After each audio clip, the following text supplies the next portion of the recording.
శ్రీరాముల దివ్యానామా స్మరణ చేయుచున్న చాలు ఘోరమైన తపమూలను కోరనీటికే. శ్రీరాముల దివ్యానామా స్మరణ చేయుచున్న చాలు ఘోరమైన తపమూలను కోరనీటికే.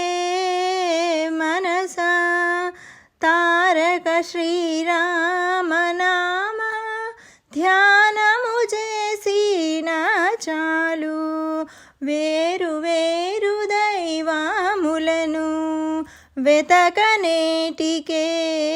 మనసా శ్రీరాముల దివ్యానామా స్మరణ చేయుచున్న చాలు ఘోరమైన తపమూలను కోరనేటికే.